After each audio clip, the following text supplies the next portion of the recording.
ከእግዚአብሔር ጋር ሆኖ ግን ከአባት ጋር ተሆኖ ከእናት ጋር ተሆኖ የከፋው የሚርበው ልጅ የለም ወገኖች።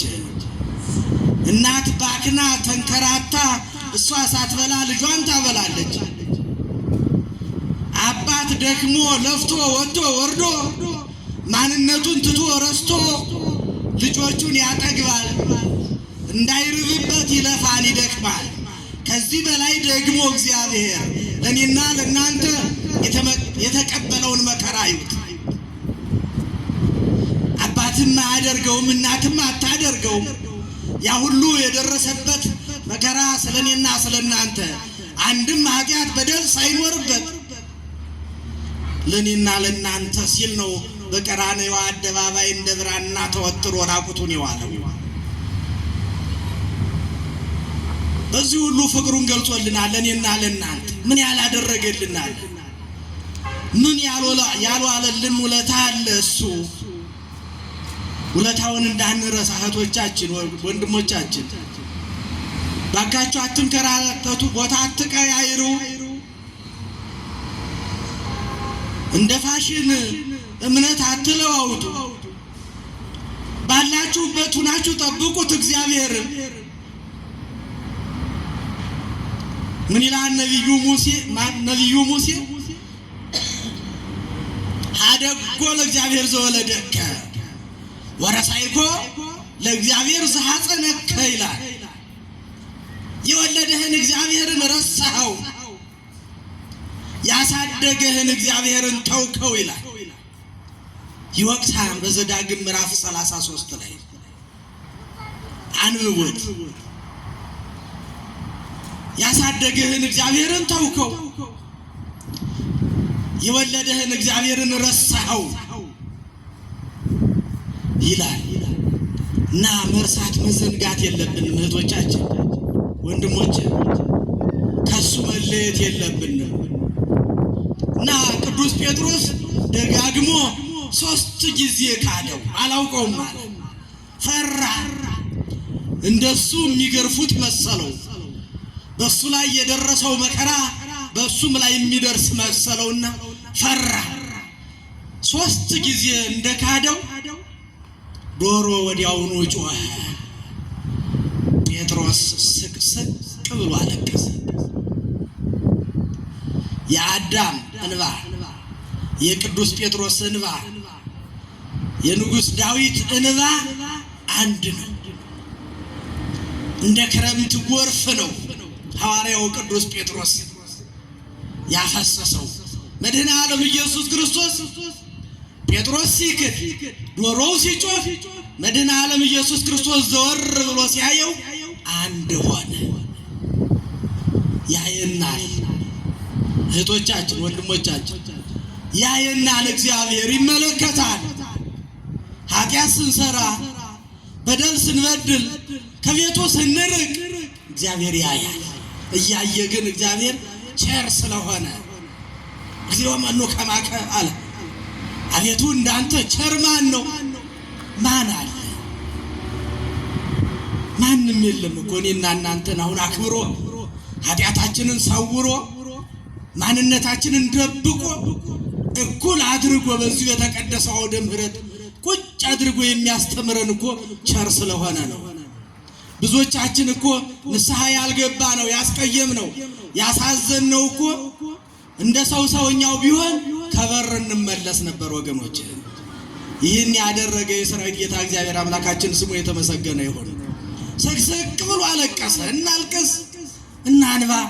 እንደጠፋን እንደበደልን እንድንቀር አይፈልግም እግዚአብሔር። እንድንመለስ ነው እኔና እናንተ የሚፈለገው። አባት አልባ ሆነን እንድንቀር አይፈልግም፣ እንድንመለስ። ሰቅሰቅ ብሎ አለቀሰ ሐዋርያው ቅዱስ ጴጥሮስ። ደመሰሰለታ፣ ኃጢአቱን ይቅር አለው። እሱ ይቅር ካለ ማን ይኮንናል ወገኖች? የሚያጸድቅ እሱ፣ የሚኮንን እሱ። እሱ ሲምር እንማራለን። አቤት መታደላችን! የዚህ አባት ልጆች እኮ ነን። እስኪ አመስግኑት ወንዶች፣ አመስግኑት። ያንስበታን አመስግኑት። የዚህ አባት የቸሩ የሚመግበው የሚያለብሰው እድሜና ጤና የሚያድለው ርስተ መንግሥተ ሰማያትን በኃጢአታችን ያልቀማን መልሶ ደሙን አፍሶ ሥጋውን ቆርሶ የሰጠን ስሙ የተመሰገነ ይሁን። ወገኖቼ ይቅር አለው፣ ደመሰሰለት። ለእኔና ለእናንተም እንደዚህ ነው። እንድንጠፍተን እንድንቀር አይፈልግም። እሱ ቸር ነው። አግዝፋችሁ አትዩት ኃጢአታችሁን። መጀመሪያ ስትሰሩ ግዙፍ ኃጢአት አትስሩ፣ ትንንሹንም ቢሆን አትስሩ።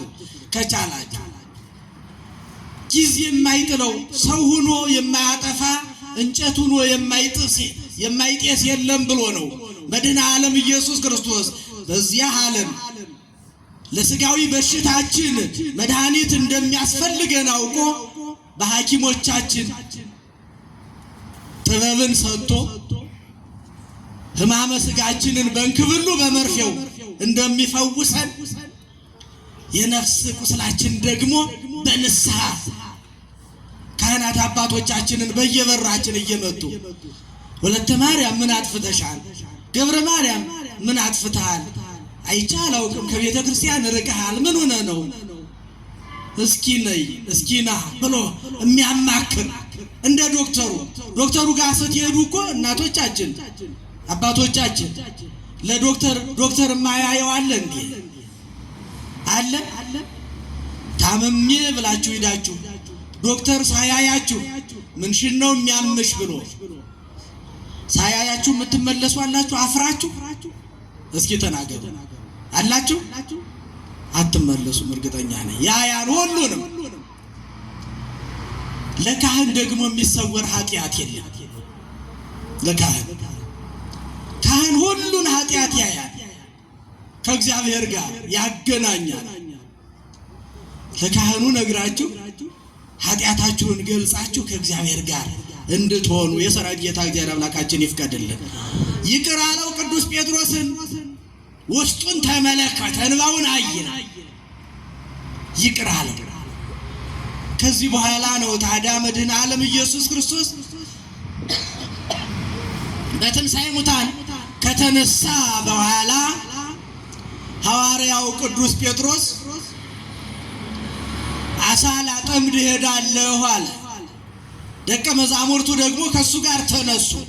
ሰዓት እንዳይመሽ አጠር አድርጌ ልንገራችሁ፣ ትምህርቴን እንዳጠቃለን። አብረን እንሄዳለን ካንተ ጋር እኛም አሉና ተሰብስበው ወደ ጥብርያዶስ ባህር ሄዱና በመርከብ ተሳፍረው አሳ ፍለጋ መረባቸውን ወደ ባህሩ ጥለው አሳ ፍለጋ ጀመሩ። ሲደክሙ ሌሊቱን በሙሉ ሲደክሙ አደሩ። ሲደክሙ እግዚአብሔርን ሳንይዝ የምንደክመው ድካም ከንቱ ነው። እግዚአብሔርን ይዘን እንድከም። እግዚአብሔርን ከያዝን የማንወጣው ተራራ የለም፣ የማንወርደው ቁልቁለት የለም። አሸንፎን አግዶን የሚቀር ስራ የለም፣ ከብዶን የሚቀር ስራ የለም። እግዚአብሔርን ከያዝ እግዚአብሔርን ያልያዙት ሐዋርያት ተው የተባሉትን ከዚህ በኋላ አሳ ሳይሆን የሰው ልጆችን ነው የምታጠምዱት በእግዚአብሔር ቃል የተባሉት ሐዋርያው ቅዱስ ጴጥሮስም ተው የተባለው ስራ ውስጥ ገባና ባህሩ ውስጥ ሲዋኝ አደረ። ምንም ነገር የለም፣ እግዚአብሔር ከሌለ ምንም የለም። ከዚያ የድንግል ማርያም ልጅ ኢየሱስ ክርስቶስ ችግራቸውን ጭንቀታቸውን አይፈልግምና ሲነጋ ሌሊቱን በሙሉ ሲደክሙ አድረው ሲነጋ ጧት መጣና በባህሩ ዳርቻ ቆሞ ቦኑ በክሙ ደቂቅ ዘንበል አላቸው። ልጆች የምንበላው አንዳች አላችሁን አላቸው።